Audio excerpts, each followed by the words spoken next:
하나님 아버지 감사합니다. 이 한 주간도 주의 은혜 가운데 저희들이 살아갑니다. 주일에 하나님 앞에 예배하며 주의 주시는 은혜로 이 한 주간을 살기로 우리가 다짐하였지만 또 3일 저녁, 이 저녁에 주 앞에 찾아 나와 보니 또 지나온 3일이 또 여러 가지 부족함이 많았습니다. 주님, 그러나 저희들을 홀로 두지 아니하시고 항상 말씀으로 성령으로 함께 하셔서 우리를 생명의 길로, 진리의 길로, 바른 길로 인도해 주시니 감사합니다. 필요한 모든 것도 때마다 준비하여 주시고 채워 주시니 감사합니다. 이제 주 앞에 합심하여 기도한 것 주께서 들으시고 주 안에서 이루어 주시기를 간절히 소망합니다. 이렇게 마음을 모아서 예배하는 시간, 예배의 시종을 주님께서 주장하시고 우리의 두고 온 모든 가정일과 또 우리의 맡겨진 모든 또 일들이 주 앞에서 또 온전히 또 이루어질 수 있기를 간절히 소망하며 이제 마음을 집중하여 뜻과 정성을 다하여 예배할 때 성령께서 함께하여 주옵소서. 예배의 시종을 주님께 의탁하오며 예수님의 이름으로 기도드립니다. 아멘. 찬양 드리겠습니다. 찬송가 50장 찬양입니다. 찬송가 50장 찬양을 함께 들으시고 한망여 권사님께서 기도 인도해 주시겠습니다.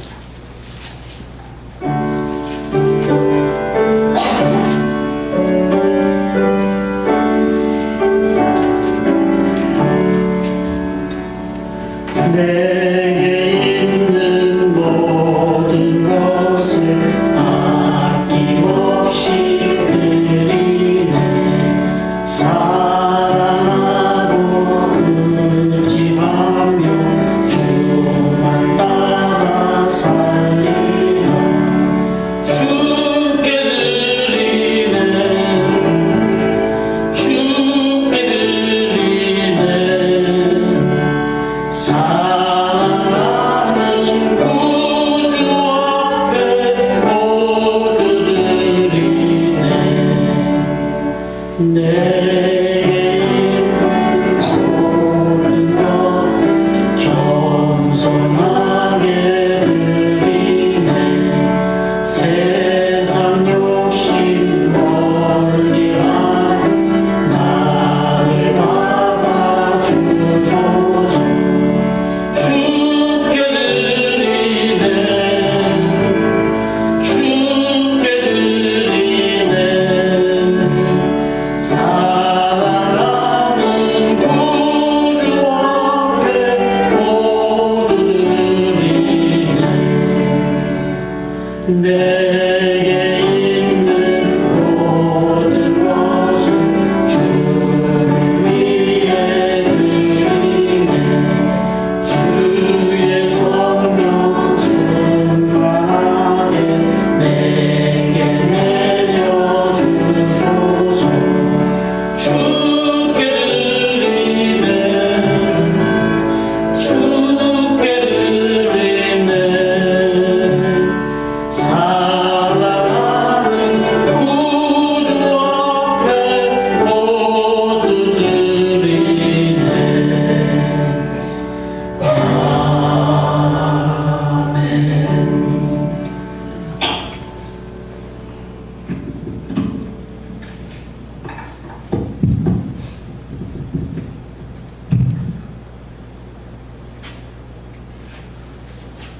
기도하겠습니다.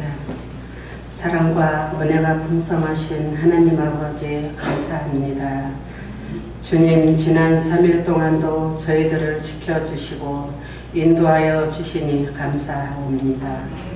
주님, 오늘도 저희들을 주님 전에 불러주시니 감사합니다. 주님, 저희 모두가 주님의 말씀대로 항상 기쁨을 잊지 않는 삶이 되기를 원합니다. 주님, 저희가 무엇을 하든지 무슨 일을 만나든지 항상 기뻐할 수 있는 삶이 되게 하옵소서. 사단은 환경을 이용하여 기쁨을 빼앗고 원망과 불평을 심어주려고 하지만 그 같은 사단의 꾀임을 기쁨으로 물리칠 수 있는 저희 모두가 되게 하여 주옵소서. 가는 곳곳마다 사람마다 불평을 입에 달고 사는 세상입니다. 이 같은 불평이 만연되어 있는 세상은 기쁨으로 이겨낼 수 있는 저희 모두가 되게 하여 주옵소서. 저희들이 있는 곳에는 언제나 기쁨의 꽃이 만발해지는 축복이 있게 하여 주옵소서. 주님 몸된 교회에도 저희가 무슨 일을 하든지 기쁨으로 봉사할 수 있게 하고 기쁨이 넘치는 교회로 튼튼히 세워갈 수 있는 저희 모두가 되게 하여 주옵소서. 주님, 저희 모두가 서로를 격려하고 칭찬함으로 기쁨이 풍성해지는 신앙생활을 할 수 있게 하시고 이 땅 위에 천국의 기쁨을 누릴 수 있는 삶이 되게 하여 주옵소서. 새로남 교회와 가정과 직장과 일터 모든 곳에 기쁨의 꽃망울을 터뜨릴 수 있는 신앙생활이 되게 하옵소서. 주님, 오늘도 주님의 말씀을 들고 강단에 서시는 목사님을 기억하시옵소서. 주님께서 지켜주시고 주님께서 머리끝에서 발끝까지 주님의 능력으로 채워주시고 인도하여 주시옵기를 간절히 바라옵고나옵나이다. 주님, 25일날 양주 진주 세례식이 있습니다. 주님께서 그곳에 신병들을 한 사람 한 사람 낙오되지 않고 세례식을 마칠 수 있도록 그들에게 힘을 주시고 능력을 주시옵기를 간절히 바라옵고나옵나이다. 주님, 오늘도 주님이 역사하여 주시고 주님이 함께하여 주시니 감사합니다. 주님의 몸된 교회를 위하여 몸을 아끼지 않고 충성하는 성도들이 있습니다. 언제나 새 힘을 주시는 주님을 만날 수 있게 하시고 주님의 일을 하면 할수록 풍성한 기쁨으로 채워주시는 주님의 은혜를 경험하게 하옵소서. 이 예배의 시종을 주님께 의탁하오며 예수님의 이름으로 기도하옵나이다.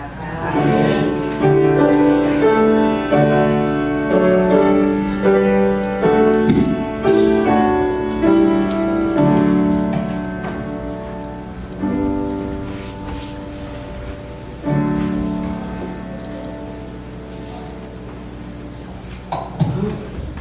이 저녁에 우리에게 주시는 하나님의 말씀입니다.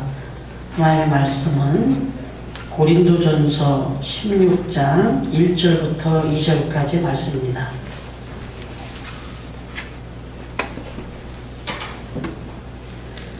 원래 우리가 지금 묵상에 간 순서대로 하면 고린도전서 15장 50절부터 58절까지 말씀을 이제 우리가 또 같이 묵상해야 되는 그런 순서가 맞습니다만은 지난 부활절에 바로 이 고린도전서 15장 50절부터 58절의 본문으로 부활의 신비하는 제목으로 우리가 한번 은혜를 나눈 적이 있어서 또 다른 은혜로 좀 나눌까 했는데 오늘 16장 말씀으로 이제 넘어갑니다. 고린도전서 16장 1절과 2절의 말씀입니다.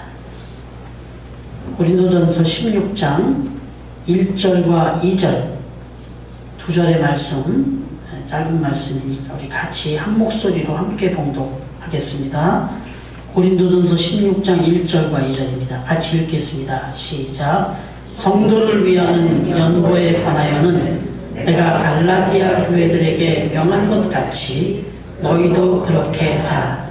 매주 첫날에 너희 각 사람이 수입에 따라 모아두어서 내가 갈 때에 연보를 하지 않게 하라. 아멘. 하나님의 말씀입니다. 찬양 한 장 더 드리시고 오늘 주신 말씀의 은혜를 또 함께 나누시겠습니다. 찬송은 봉헌 찬양 213장 찬양입니다.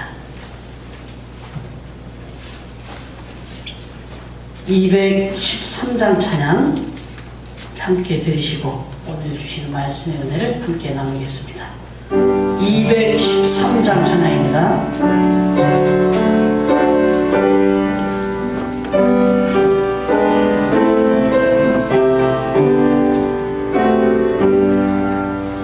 나의 생명 드리니 주여 받아주셔서 세상 살아갈 동안 찬송하게 하소서.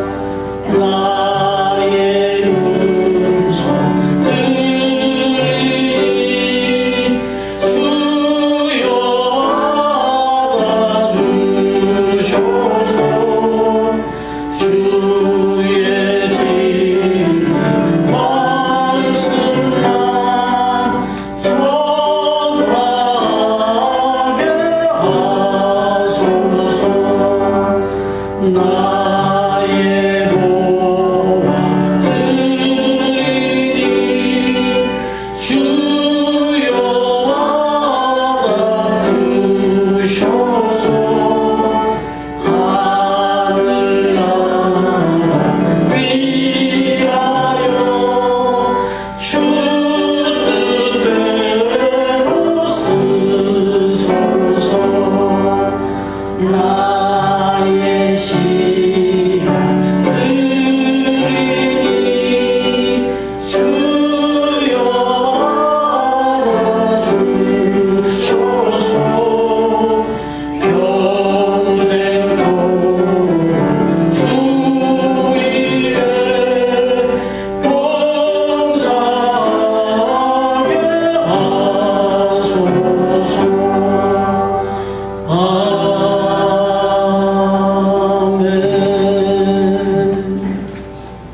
아멘.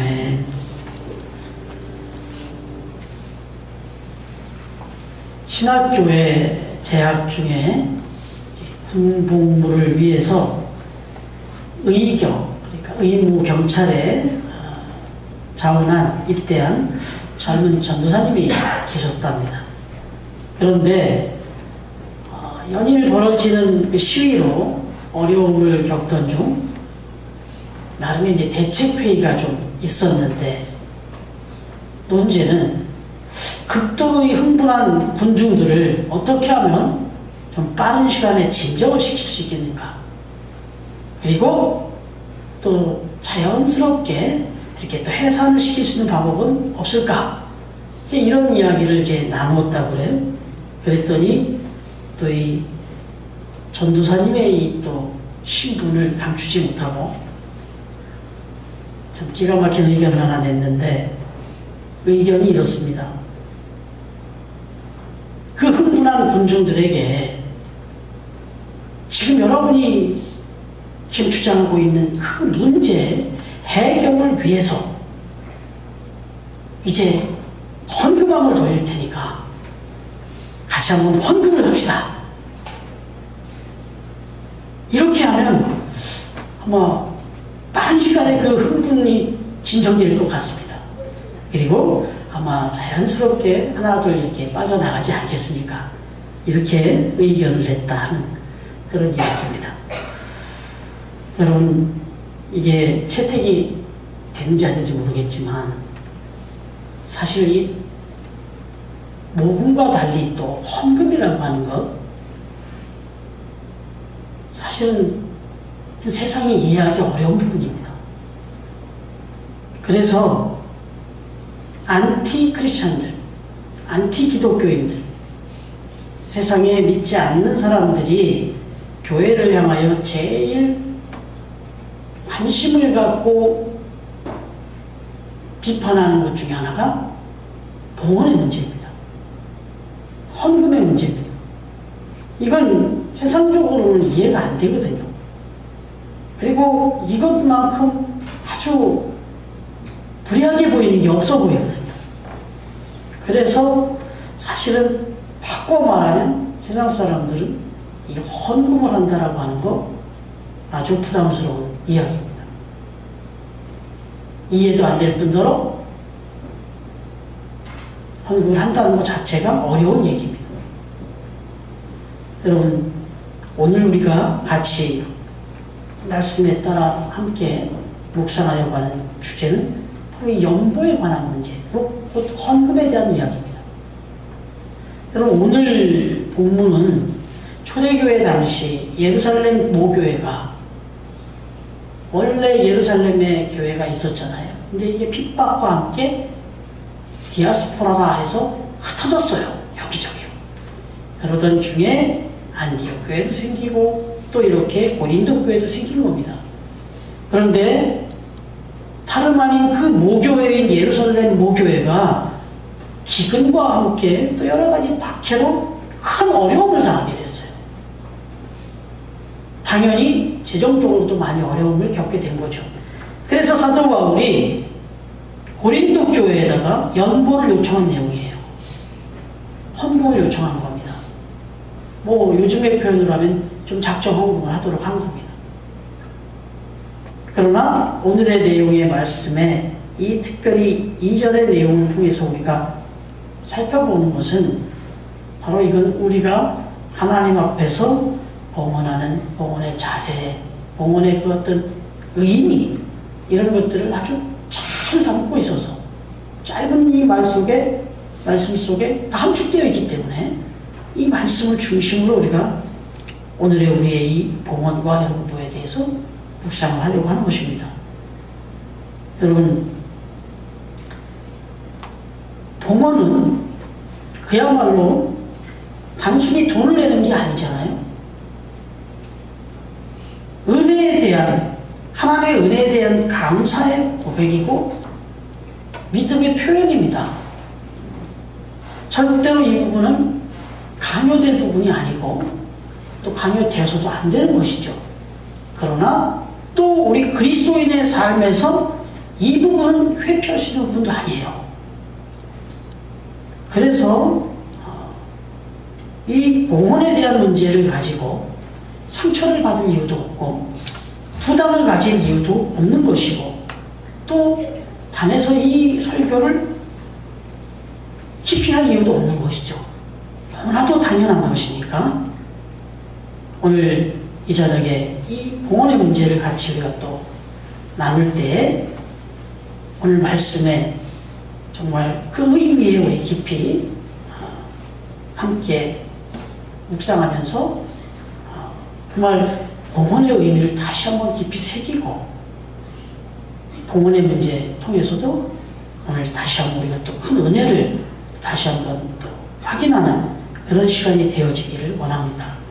요즘 경제가 많이 어렵습니다. 이 어려움에도 불구하고 우리 새로운교회 성도들은 정말 최선을 다하여 봉헌 생활을 하고 있는 것을 목회자 한 사람으로서 정말 은혜를 받고 있습니다. 받고 말하면 또 그렇게 기도할 수밖에 없어요. 하나님의 축복이 우리 사랑하는 새로운공동체 성도님들의 삶과 가정과 생업에 정말 충만하기를 바라는 마음, 기복을 구하는 차원이 아닙니다. 정말 잘 돼서 그것들이 또 그 은혜로 승화돼서 은혜에 대한 감사로 승화돼서 그것이 또 몸되는 교회의 또 봉헌으로 이어지고 하나님의 선한 사업들이 정말 어려움 없이 그렇게 이루어질 수 있는 것, 이건 너무나도 정말 하나님이 기뻐하실 만한 일이기 때문에 그래서 그런 차원에서 여러분들의 사업장과 하시는 모든 일들을 위해서 늘 그렇게 기도하고 있습니다. 여러분, 이제 본론으로 들어가서 오늘 말씀의 의미, 이 2절의 말씀을 이제 나누어 볼 때 크게 네 가지를 잘라서 볼 수가 있습니다. 첫 번째는 정기적으로 드린다라고 하는 거예요. 이 봉헌이라고 하는 정신이. 오늘 1절과 2절을 다시 한번 보면 성도를 위하는 연보에 관하여는 내가 갈라디아 교회들에게 명한 것 같이 너희도 그렇게 하라. 이미 똑같은 말을 했다는 거예요. 그러니까 이 봉헌의 원칙은 변하지 않는다는 거예요. 그러면서 하는 얘기가 2절에 매주 첫날에 너희 각 사람이 수입에 따라 모아두어서 내가 갈 때 연보를 하지 않게 하라. 여러분 여기 처음 얘기 나오는 게 매주 첫날입니다. 매주 첫날이 무슨 뜻일까요? 매주 첫날이라고 하는 것은 안식 후 첫날을 의미하는 거예요. 안식 후 첫날이 뭐예요? 주일이에요. 안식 후 첫날에 주님이 부활하셨고 그 주일을 우리가 지키고 있잖아요.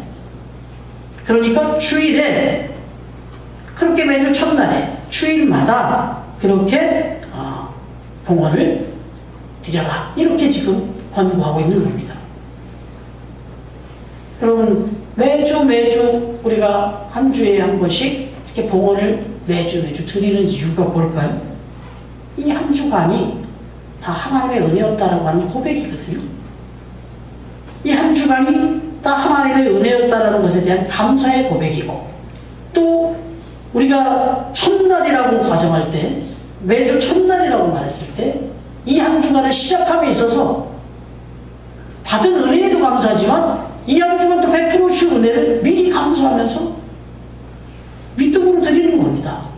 그래서 봉헌에는 지나온 감사와 앞으로에 대한 믿음이 같이 담겨 있는 거예요.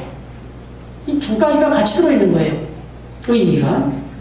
어찌됐든 매주 첫날 주일에 이 의미를 담고 하나님 앞에 드리는 것이다. 결코 즉흥적으로 그냥 그렇게 드리는 것이 아니다. 정기적으로 계속적으로 그렇게 드려야 하는, 좀 딱딱하게 들리시겠지만 성도의 의무예요. 어떻게 보면. 예. 그렇습니다. 이 헌금은 그렇게 드리는 겁니다. 하나님의 은혜에 대한 감사요, 또 물질의 주인인 하나님에 대한 신앙의 고백이다 하는 것입니다. 그럼 이 예를 높여서 또 하나 말씀드려보죠. 양계장을 운영하는 여집사님이 계셨답니다. 양계장을 이제 이렇게 운영하는.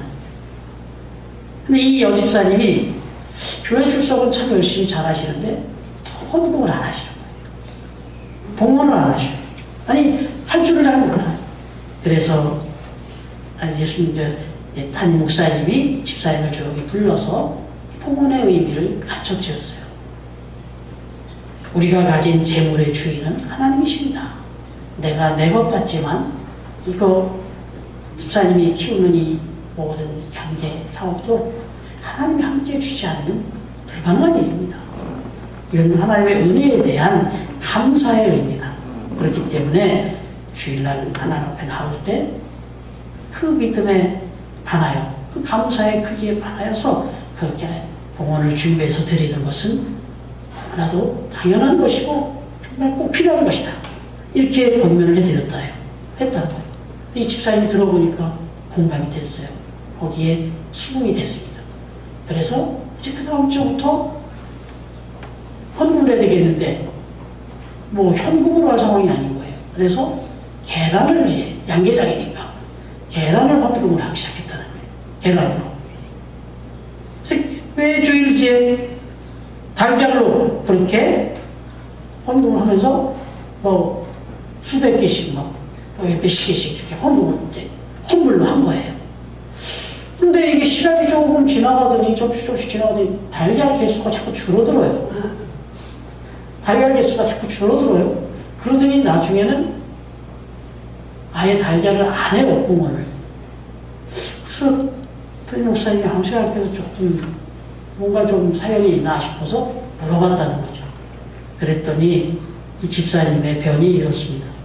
아, 목사님, 제가 주일 성수를 열심히 하다 보니까 제 신앙생활에 영향을 받았는지 우리 집 닭들도 이제는 주일에는 일을 안 하네요. 그래서 주일에는 달걀을 낳지 않네요. 그래서 주일에 낳는 달걀을 제가 그동안 다 갖다 드렸는데 주일에 달걀을 낳아야 말이죠. 그래서 그냥 주일에 달걀을 낳지 못해서 가져오지 못하고 있습니다. 이렇게 얘기를 했다. 이게 지금 발휘되는 건지, 여러분, 주일마다 하나님께 봉헌을 드리는 것, 기분이나 어떤 그 상황이나 조건에 따라서가 아니라는 겁니다. 믿음으로, 그리고 아까 말씀드렸잖아요. 감사와 믿음이 같이 겹쳐져 있다. 이 밸런스가 있는 거예요. 여러분, 하나님께서 여러분들이 변함없이 정말 하나님 앞에 이렇게 매주일 그런 헌금을 드릴 수 있는데 어려움이 없도록 여러분의 산업을, 여러분들이 하시는 일들에 정말 범사에 축복을 해주시기를 바랍니다. 그래서 규칙적이고 정기적으로 정성과 사랑으로 하나님께 기쁨으로 헌금을 드릴 수 있는 그런 은혜가 여러분들에게 아무 갈등 없이 그렇게 응원생활 할 수 있기를 주님의 이름으로 축원드립니다. 여러분, 두 번째는요, 2절에 보니까 매주 첫날에 너희 각 사람이 그랬잖아요. 너희 각 사람이. 각 사람이란 누구도 제외됨이 없이 빠짐없이라는 의미예요. 그러니까 보온에는 보온은 누구만 하는 게 아니고, 나는 초신하니까, 나는 가난하니까, 나는 너무 수입이 없으니까, 이런 차원이 아니에요. 봉헌은 각자의 처지대로 하는 거예요. 각자의 처지대로. 양계장 집사님은 계란으로도 하는 거고. 각 사람입니다. 각 사람. 여러분, 왜 각 사람이 다 각자 봉헌을 해야 되나요? 우리 가정에 가족들이 있으면 가장이 대표로 한 사람만 하면 되는데, 보면 가족들 이름이 다 들어가 있고 각자 다 우리 봉헌을 합니다. 왜 그렇게 하죠? 여러분, 은혜를 대표로 받나요? 하나님의 은혜를 대표로 받으시나요? 가족들 중에 우리 집 은혜는 우리 가장이신 우리 아빠가 대신 다 받으니까 그분만 헌금하면 되는 건가요? 하나님의 은혜는 어린아이도, 노부모도, 또 내 자신도 각각 다 받는 거예요. 각각의 믿음으로 가는 겁니다. 대표로 믿고 가는 게 아니에요. 무슨 이야기 하나 드리면, 오늘 불신 남편이 교회를 안 나가요. 아무리 얘기를 해도 그렇게 해서는 천국을 못 간다. 지옥 간다. 부인이 이렇게 시면 얼마나 기도하는지 아느냐. 자기 걱정 없다. 왜냐하면 우리 장인어른이 하나님이시기 때문에 자기는 걱정 없다. 우리 부인이 하나님 아버지 맨날 기도하니까 우리 장인어르신이 하나님인데 내가 꼭 교회 안 나가도 나는 천국 간다. 그럼 이렇게 천국 가는 게 아니잖아요. 이렇게 가는 게 아니잖아요. 나 자신이 내 믿음으로, 내 감사로 이렇게 가는 거예요. 봉헌도 바로 그런 의미가 담겨 있다 하는 겁니다. 여러분, 하나님의 은혜가 필요 없는 사람은 아무도 없습니다. 하나님 앞에 믿음 없이 설 수 있는 사람은 아무도 없습니다. 그렇기 때문에 봉헌은 그런 의미에서 다 드리는 거예요. 여러분, 오늘 주일 아침에 어떤 목사님이 예배를 드리려고 목사관 현관 그 사택을 이렇게 나섰는데 웬 거린이 탑 앞에 서 있더라는 거예요. 근데 한눈으로 딱 봐도 눈썹도 없고 코도 늘어졌고 손가락도 보기 흉하게 일그러진 한센병 환자였더라 해가지고 순간 지금 예배를 드리러 막 가야 되는데 이거 지금 한눈에 봐도 지금 좀 도와달라고 온 거 아니겠어요? 딱 보니까 목사님이 지금 그거 지금 그러고 있을 상황이 아닌데 좀 주춤했죠. 그랬는데 이 한센병 환자 말씀을 제가 목사님을 좀 뵙고자 찾아왔습니다. 그랬더니 제가 목사라고 어떤 일로 왔느냐 그랬더니 저도 크리스찬입니다. 저도 예수님을 믿는 사람입니다.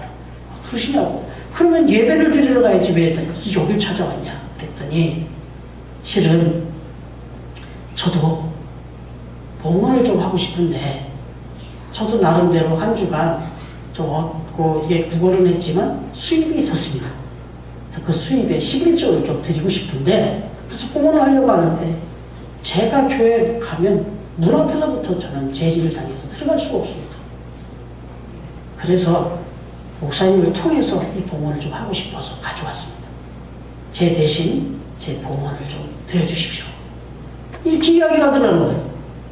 그래서 목사님도 표현을 못한 이 속마음에서 뜨끔했기 때문에 그냥 너무 거기서 좀 자극도 받았지만 은혜도 받고 그냥 그 자리에 서서 그 봉헌을 들고 같이 기도를 했다는 그런 이야기를 읽었습니다. 여러분 그렇습니다. 봉헌이라고 하는 것은 부끄러울 수 있는 게 아니에요. 너무 작은 놈이라고 부끄러워하는 분이 있는데 결코 그렇지 않습니다. 아니 정말 그 누구보다 많은 헌금을 하고 교만할 수 없는 것이 봉헌입니다. 많이 봉헌하실 수 있습니까? 그건 하나님 앞에 정말 그만한 은혜를 받은 거잖아요.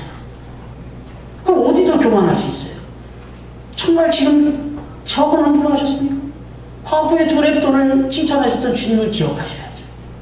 적은 그 상황에서 그걸 드렸다고 전부 다 드렸다는 얘기나 다름없는 거니까. 중요한 것은 예외는 없다. 그리고 세 번째로 가면 오늘 2절에 보니까 수입에 따라입니다. 자신의 수입 정도에 따라 연보할 것을 가르치고 있어요. 이게 중요한 거예요. 그래서 부끄러울 것도 없고 교만할 것도 없는 겁니다. 여기서 수입이라고 하는 말이 헬라어로 유오도타이라는 말이 쓰였어요. 유오도타이. 이 말이 뭐냐면 수입이라는 건 좋은 길로 인도되다, 번영하다 이런 뜻이에요. 수입에 따라라는 말은 부득이하거나 인색하게 하거나 쓰고 남은 것으로 하는 것이 아니라 하나님이 수입을 주신 대로, 다시 말하면 내게 주신 그 벌의 형편에 따라 주신 힘대로 하라는 거예요. 하나님께서 내게 주신 수입을 얻은 대로 힘을 다하여 드리는 게 최선이다. 이런 얘기입니다. 그래서 우리 그리스도인들은 물질에 소유당하는 사람이 돼서는 안 되고 물질을 소유할 줄 아는, 정말 내가 물질을 다스릴 줄 아는 사람이 되어야 하는 거죠. 자유할 수 있어야 됩니다. 절대로 물질의 노예가 돼서 안 된다. 또 바꾸어 말하면 헌금은 절대로 내가 물질의 노예도 아니지만 또 바꾸어 말하면 또 진정한 의미에서는 물질의 주인 하나님이시니까 청지기로서 하나님의 것을 하나님께 드린다라는 심정으로 그렇게 드리는 거죠. 하나님이 내게 주신 것, 맡겨주신 것, 그것에 따라서 내가 그것을 드리는 거예요. 그 수입에 따라, 그 은혜의 정도에 따라. 여러분, 오늘 실예를 자꾸 들어드립니다. 어느 교회에 시각장애인 여성도가 계셨는데, 주일에 이렇게 봉헌을 하는데, 수입도 별로 없으신 분인데, 아니, 보면 조금은 그분의 형편에 비하면 좀 과하게 봉헌을 하시는 거예요. 그러니까 목사님이 보니까 아무래도 조금 너무 무리하게 봉헌하는 건 아닐까 싶은 마음에 또 좀 물어봤다는 거죠. 그랬더니 이 시각장애인 여성분이 말씀하시기를, 목사님, 다른 분들은 다 전기를 늘 사용하고 사십니다. 특히 불 같은 거 켜고. 근데 저는 시각장애인이다 보니까 전기 사용이 현격히 적습니다. 그래서 다른 사람들보다 전기세가 훨씬 적게 나와서 은혜를 제가 다른 사람보다 더 많이 받고 삽니다. 그래서 이 은혜를 어떻게 감사할까 싶어서 그 아껴진 전기세를 봉헌으로 좀 드리겠다 마음을 먹게 됐습니다. 그래서 그렇게 헌금을 좀 드리고 있습니다. 이렇게 이야기를 했대요. 여러분, 이게 참 우리 생각하고 좀 많이 좀 다른 거 아닌가요? 지금 자기신이 다른 사람들에 비해서 부족한 부분을 생각지 않았어요. 오히려 그 어려운 상황에서도 다른 사람보다 자기가 좀 더 나은 것이 없나 찾아서 그걸로 봉헌을 했어요. 이게 좀 이런 봉헌에 하나님이 감동하는 거죠. 이런 봉헌에 하나님이 감동하는 거예요. 하나님 중심을 보시는 분입니다. 정말 그래서 봉헌은 양심이 살아있을 수밖에 없어요. 살아있어야 됩니다. 정말 나 자신과의 싸움일 수밖에 없습니다. 여러분, 조금 다른 얘기지만 이 수입에 따라서 드리는 이 봉헌의 이 성격상 참 봉헌이라고 하는 게 조심스러운 게 그렇지 않습니까? 수입에 따라서 들이다 보면 어떻게 되는 거예요? 내 수입이 노출이 되잖아요. 그렇죠? 특히나 11조 같은 경우는 내 수입이 다 노출이 된단 말이죠. 근데 때로는 다 노출되는 게 또 문제가 안 될 수도 있지만 조금은 은혜가 안 될 수도 있고 또 조금 그런 부분이 좀 조심스러울 수도 있잖아요. 그래서 실은 그럴 때는 무명으로 하는 거죠. 무명. 그것 때문에 인위적으로 이렇게 헌금을 조절하는 것은 옳지 않습니다. 하나님 다 알고 계시기 때문에. 그럴 때는 하나님은 아시니까 무명으로 드리면 되는 겁니다. 무명으로. 그렇게 해서 적어도 하나님 앞에서 내게 주신 그 은혜에 대해서 내가 그 수입에 따라 드리는 부분에 대해서는 자유해야 돼요. 정말 하나님이 보시기에 부끄럽지 않아야 된다. 이게 이제 오늘 우리에게 또 가르쳐 주시는 봉헌의 자세입니다. 그리고 이제 마지막으로 2절에 보면 모아두어서 내가 갈 때 연보를 하지 않게. 이거 잘 잘라서 읽으셔야 돼요. 모아두어서 내가 갈 때 연보를 하지 않게 하라. 어디다 이렇게 챙겨 놓아가지고 연보하지 않게 하라는 그런 얘기가 아니잖아요. 잘 모아두어서 잘 준비해 둠으로 말미암아 미리 잘 준비해 둬가지고 내가 갔을 때 그때 막 즉흥적으로 연보하는 일이 없게 하라 이거죠. 미리미리 잘 준비해 놔라 이런 얘기. 헌금은 우리 새로운 교회에 해당될 수 있는 얘기는 아니지만 교회에 와가지고 지갑이나 주머니를 이렇게 뒤적여가지고 즉흥적으로 그렇게 이렇게 봉헌하는 거 이건 아니죠. 이건 정말 아니죠. 헌금은 하나님께 대한 나의 믿음이며 감사라고 말씀드렸잖아요. 그러니 얼마나 미리 준비하고 또 미리 또 정성을 담아서 그렇게 해야 되겠습니까? 그러니까 헌금은 준비된 걸로 드려야 됩니다. 여러분, 이 준비해서 드린다라고 하는 것, 기본적으로 그렇게 마음의 정성을 준비하는 것 기본이겠습니다만 또 외적인 부분에서도 그래요. 우리 교회는 여러 종류의 헌금 봉투가 이렇게 준비되어 있잖아요. 그 헌금 봉투를 준비해 놓는 이유가 다 준비해서 드리라는 얘기죠. 좀 일찍 오셔서 준비해서 봉헌을 하시기도 하고 또 필요하다면 월정으로 이렇게 준비된 봉투는 가지고 가셔서 담아 오셔서 이렇게 봉헌도 하시고 또 일회용 봉투라 할지라도 좀 가지고 가셔서 집에 갖다 놓으시고 집에서 가져오셔서 집에서 써갖고 감사의 제목이 있으면 써가지고 오셔서 그렇게 봉헌하시는 것. 이게 중요한 것이다 라고 하는 겁니다. 매추엘리 이 성경 주석으로 유명한 매추엘리 목사님이 이런 말을 합니다. 선한 일을 위하여 준비하는 것이 가장 선한 일이다. 이렇게 얘기했어요. 선한 일을 위해서 준비하는 것 자체가 선한 일이다. 선한 일은 즉흥적으로 하는 것보다 준비해서 하는 것이 더 선한 일이다 이거예요. 그 상황에서 보고 바로바로 즉흥적으로 반응하는 것도 참 귀한 일이지만 선한 일을 미리 준비해서 한다. 이게 얼마나 선한 일이냐 이거죠. 조금 또 구체적인 얘기를 하나 드리면 헌금을 계수하는 분들의 경험에 의하면 좀 큰 교회는 그런 일들이 있다고 그래요. 우리 작은 교회야 그런 일 없잖아요. 그런데 좀 큰 교회에서 보면 막 이제 봉헌을 이렇게 계수를 해요. 저도 한번 그 신학교 시절에 평양에 신학교 재건을 위해서 전국을 투어하면서 이렇게 봉헌을 한 적이 있는데 한번 계수를 한 적이 있어요. 명성교회를 가지고 거기서 크게 리시프를 하고 헌금을 계수한다 보니까 통관 계수분들이 그런 얘기예요.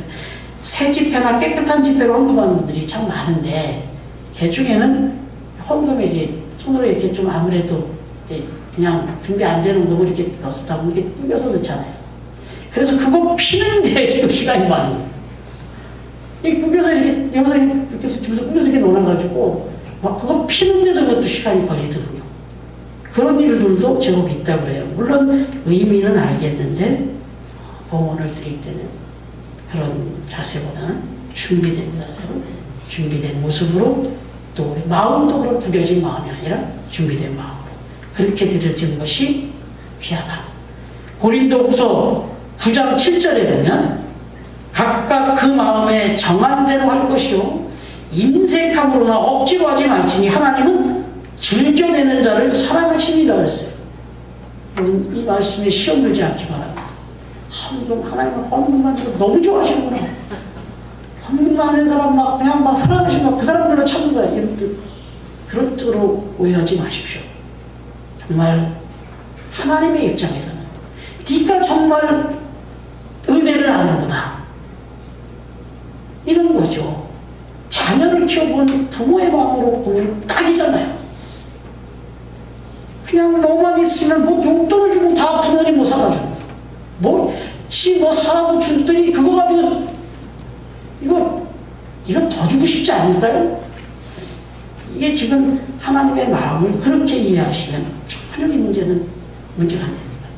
그렇습니다. 지금 짧게 살펴봤습니다만은 기회가 되면 다시 한번 또 우리가 이 부분에 대해서 또 한 번 더 우리가 또 나눠보겠지만 우리 모두는 하나님의 풍성한 은혜를 받은 사람들입니다. 서두에 말씀드린 대로 새로운교회 성도님들의 이 봉헌의 모습들을 바라보면 제가 와서 부임해서 이렇게 보니까 야, 새로운교회 성도님들은 뭔 은혜를 이렇게 많이 받으시나 이런 생각이 들 정도로 정말 그런 인색함 없이 정말 정성을 다해서 그렇게 봉헌하신 모습들을 보면서 감동을 많이 받았습니다. 여러분, 헌금은 축복입니다. 믿음과 감사의 고백입니다. 은혜 받은 성도의 아름답고 건강한 모습.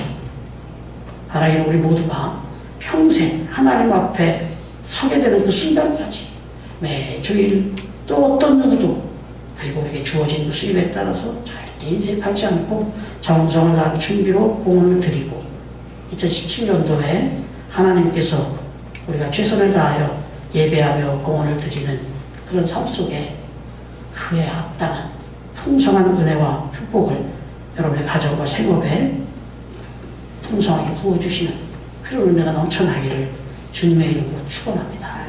기도드리겠습니다. 하나님 아버지, 감사합니다. 오늘 우리가 또 기록된 말씀 중에 연보에 관하여 함께 은혜를 나누었습니다. 주님, 이미도 우리가 하나님의 받은 바 은혜와 또 우리의 믿음의 크기를 담아서 주님 앞에 이렇게 열심히 봉헌하며 하나님의 선한 사업을 위하여 우리가 섬기고 있습니다. 주님, 늘 드려도 부족한 것뿐이고 정말 우리의 가진 모든 걸 다 드려도 아깝지 않은 그런 은혜로 살아가고 있습니다.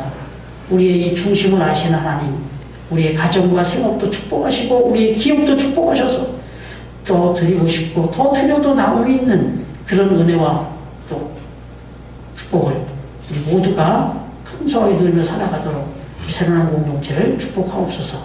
모든 것 주님께 의탁하오며 예수님의 이름으로 기도드립니다. 아멘.